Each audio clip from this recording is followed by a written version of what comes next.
of various reasons I listed out, sir. Number one, sir, as a student of law, I was taught that the criminal law is based on territorial jurisdiction. Now, here, by bringing this bill, you are extending that territorial jurisdiction. The concept of universal jurisdiction, it does applies only in cases of crime against humanity or genocide. The classic case is of the case of Pinochet trial, which was held in UK.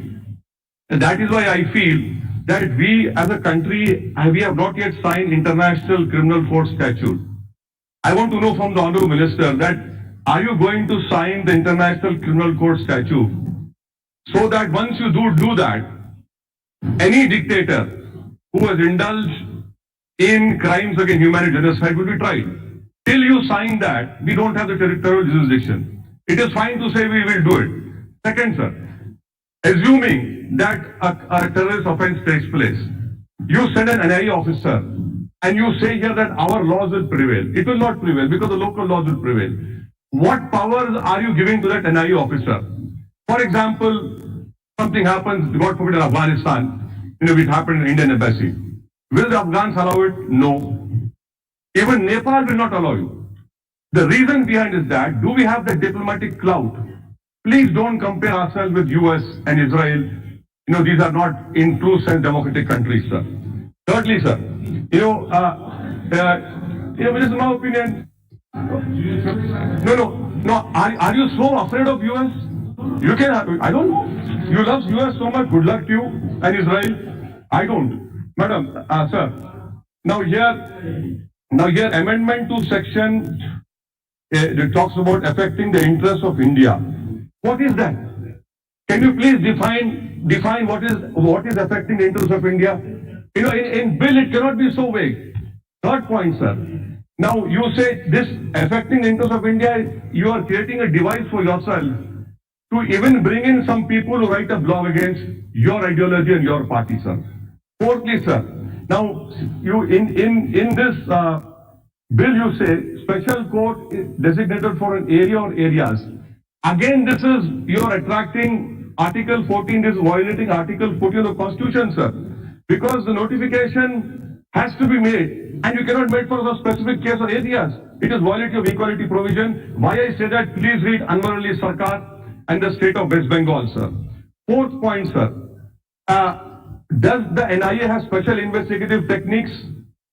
And if those investigating techniques, do they have the legislative approval and sanction? No. Sir, 2-3 minutes, sir, khali. 2 minutes, I will khatam kar dunga, sir.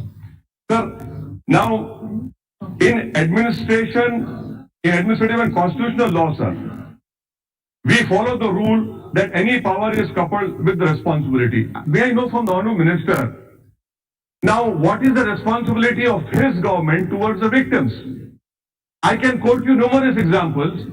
Samjhota blast, the judge said that the NIA could not even produce the CCTV footage of the Delhi railway station. Can I know from the Honourable Minister that will his government issue a letter of apology to the Malegaon 1 accused who were exonerated by courts of law? I want to know from the Honourable Minister, sir, in the schedule you included IT Act. Can he confirm to this House that the ISIS in Khorasan had issued a video with my photograph stating that I am a ghulam of this Hindu nation? Whether that video is there or not, please say that.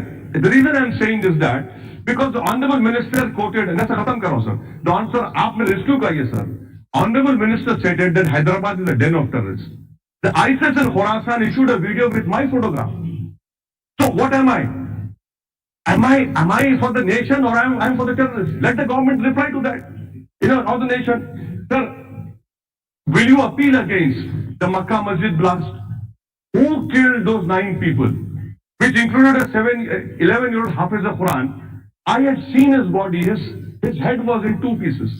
I cannot still go to his house. Why are you not appealing? Do you have a firm resolve against terrorism? Why are you not appealing against the Makkah Masjid blast?